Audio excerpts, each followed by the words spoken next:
He's got crazy eyes and keeps screaming, "I don't care." I don't care! Hey folks, I'm Mark Magstadt, real estate expert here in San Diego. Get ready to laugh because today we're breaking down some of the funniest Family Guy real estate and housing scenes you've ever seen. Let's bring on the first clip. Okay guys, listen up. This is a very flammable mixture that's also undetectable. If we put it on the electric box and two of the outlets, then light them all at once, it'll look like a short circuit. Geez, Mort, how the hell do you know how to do all this? Well, there's a whole section of the Torah dedicated to burning down your business, right after the chapter on writing complaint letters that will result in compensatory merchandise. So obviously we have, some craziness going on here, but we have the complete rule abider and here's what we do, here's what we don't do, the Karens, the Chads. No offense to any of you Karens and Chads out there.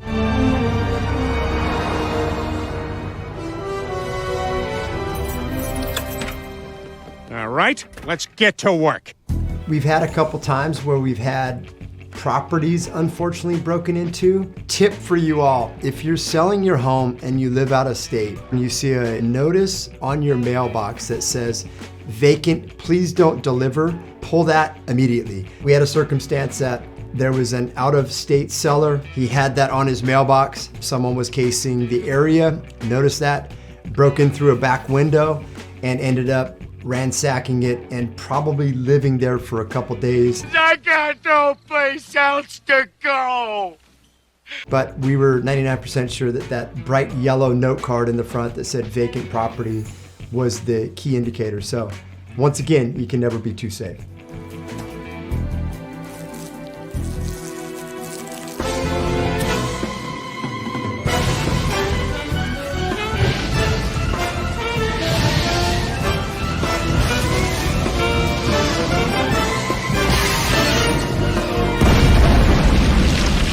Oh my God, we did it! Well, Mr. Goldman, we've ruled out foul play. It looks like it was just a case of faulty wiring. Well, you're still gonna have to buy something. This is rubble, not a library. Okay, well, I'm sorry for your loss, but the good news is your insurance will be covering all of your damages. You hear what he said, fellas? Looks like we pulled it off. Yeah, for now. But I still got a bad feeling. He's gonna find something, I just know it. Well, you relax, we got an ironclad alibi. We were all seeing the Beatles live at the Ed Sullivan Show. So you have some potential break-in entering, you have insurance fraud, arson, and then a couple months later, it's burned to the ground, and there's a lot of head scratching.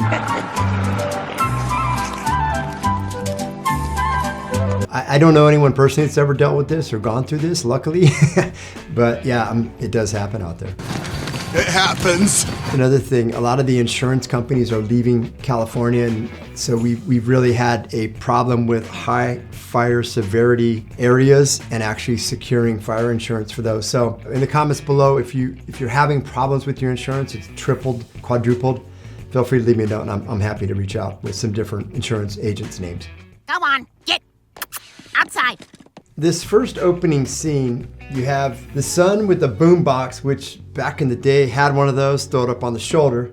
He's in handcuffs. You have the police officer. Lois is not happy and Peter's kind of shaken. I have no idea what's going on here, but I'm looking forward to getting to the bottom of this. Go to your Peter house. Go to your Peter house.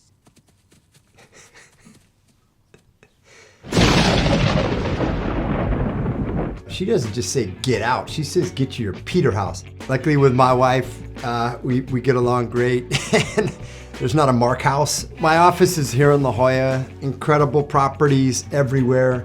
And there have been a few times that I've seen dog houses and or tree houses that I would potentially live in. There was one in particular that was a kid's playhouse. It was a miniature version of the 10,000 square foot house. It was probably 700 square feet. It had everything fully functioning. It was absolutely amazing.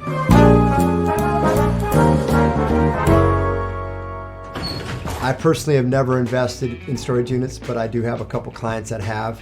They don't work a lot. They just collect money. In the comments below, let me know if you've ever invested in storage units or if you have any good success stories. I've really been toying with the opportunity to try to do that. Everybody thinks they can kick me out? Well, who gets the last laugh now? I get to sleep with all my stuff in a storage unit on the highway access road. I don't know what the heck that crazy cat with the blood and the fangs is right when you walk in. Hopefully some Halloween stuff. But I mean, he's got moped, armor. I mean, he's got some cool stuff in there. And you gotta love the life-size Kathy Ireland. That goes way back. Exciting. Sports Illustrated cover issue. So, you know, Peter, you're all right, dude. You're saving some good stuff. Okay, can't go to bed till you make one.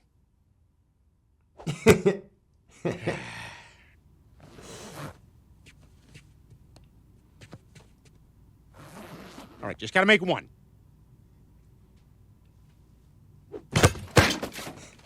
I'm going to sleep. Oh, man.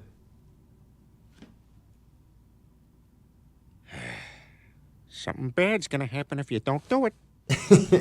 Everyone pretty much at one point or another has some sort of storage unit, and you tend to completely fill them with crap that you don't need, and you completely forget what's in there. I literally just had a friend that closed down his storage unit, moved all his stuff out, donated Marketplace, and just got rid of it. And he's like, it was the best thing ever. I should have done that 4 years ago.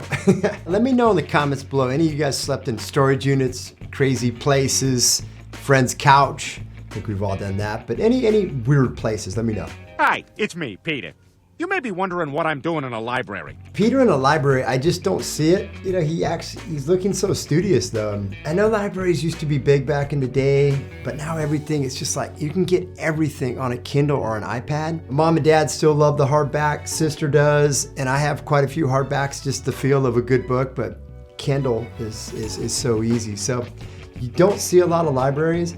You do see a lot here in La Jolla or San Diego where you have a really incredible office and then they have a bunch of books behind them, but very few actual libraries in the houses that you would just go in and read. Let me know in the comments below if you have a library at your house.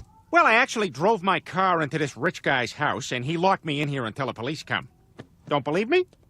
I don't know. I just locked him in the library. Seems like he's on something. He's got crazy eyes and keeps screaming, I don't care. I don't care! Anyway, I've got some time to kill before this room is filled with tear gas. Yeah, but then obviously the plot thickens where Peter had crashed his car into the gentleman's house. I've had a couple friends that have actually crashed cars into houses. A lot of those are kind of based on late evenings and probably too many beverages. That's the case. Hop in an Uber. I know we didn't have those back then, but it's just simple. Call a cab, don't drink and drive. Peter, what are you doing? I'm just putting up my new sign. Don't put that thing on our door. If you want to hang it somewhere, hang it in the basement. Oh, why? So you can hog it while you're doing laundry? No way. Peter, we're not a business. Hey, I saw your sign. So you're open? That's right. What do you do? What do you need? Milk? We have milk.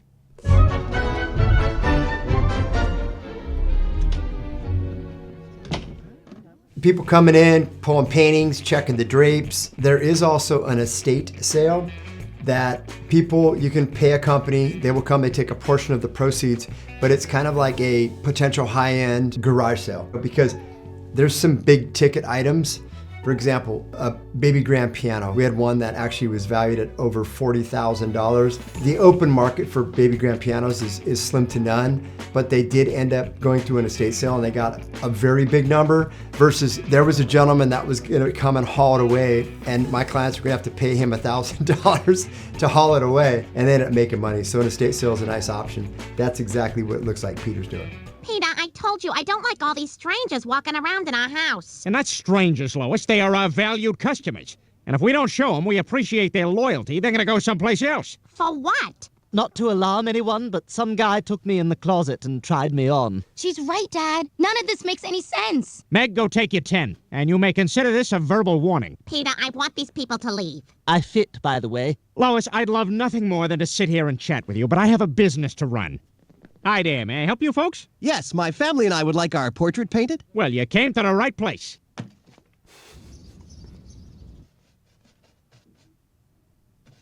Looking good. Almost done. And there, done. What have you done? I painted the truth. Oh, Peter, man. Obviously, that last family comes in once they're painted by Peter. I can honestly say that I've never had a portrait painted of the family. We get those little fun cartoon ones when you're on vacation. It'll be a picture that looks kind of like you. The body will be all buffed or ripped up or whatever, and you'd be riding a surfboard. That kind of reminds me of what Peter did here. It's a crazy little plot twist, assuming it'd just be a nice little family portrait, but obviously the wife has some explaining to do.